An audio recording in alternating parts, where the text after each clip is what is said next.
O que Harry Potter e aulas de matemática do ensino superior têm em comum?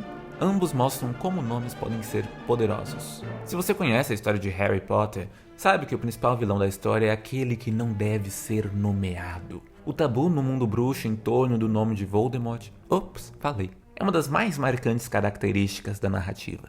Enquanto apoiadores do Lorde das Trevas defendem que seu nome é muito importante para ser usado em vão ou dito por qualquer um, vários adversários evitam dizê-lo para simplesmente não atrair azar para si. De um jeito ou de outro, a maioria tem medo e pensa duas vezes antes de dizer o nome de Voldemort. De fato, em certa passagem dos livros, os protagonistas se encrencam só por dizerem o nome de você sabe quem em alto e bom som.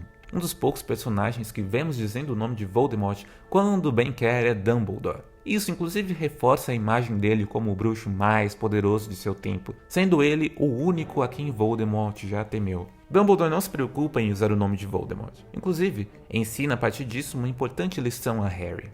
Chame-o de Voldemort. Sempre chame as coisas pelo nome que tem. O medo de um nome aumenta o medo da coisa em si.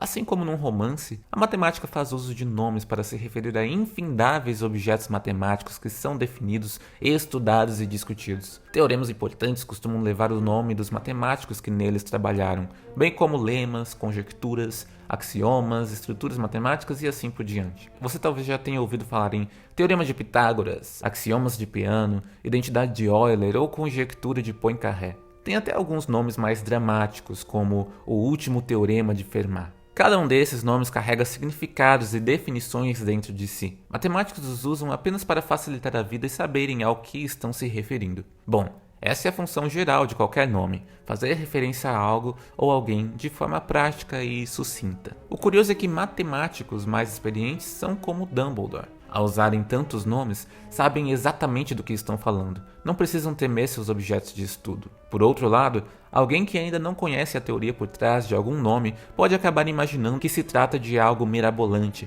talvez até temível, terminando então na mesma posição dos bruxos que, ao temerem o nome de Voldemort, aumentam o terror em torno do Lorde das Trevas em si. Pensei nessa analogia justamente durante uma aula na qual tratávamos de um objeto matemático cujo nome ouço desde meu primeiro ano de graduação, espaços de Hilbert. Antes ouvia tal nome e ficava imaginando que tipo de excentricidades e complexidades poderia encontrar em tais espaços. Talvez magia das trevas, talvez devessem ser chamados de espaços de Voldemort. Aquele nome certamente tinha poder sobre mim. Hoje, já tendo estudado várias outras definições matemáticas, vejo que espaço de Hilbert é só o nome para a junção de algumas definições com as quais me familiarizei ao passar dos anos de estudo. Agora sei o que existe por trás do nome e posso usá-lo sem temor. O nome está sob o meu poder agora. Em resumo, a aula que tive hoje sobre espaços de Hilbert me serviu mais para revisitar essa questão de como nomes têm poder. Fechemos então a conversa reiterando o conselho de Dumbledore. Sempre chame as coisas pelo nome. O medo de um nome aumenta o medo da coisa em si.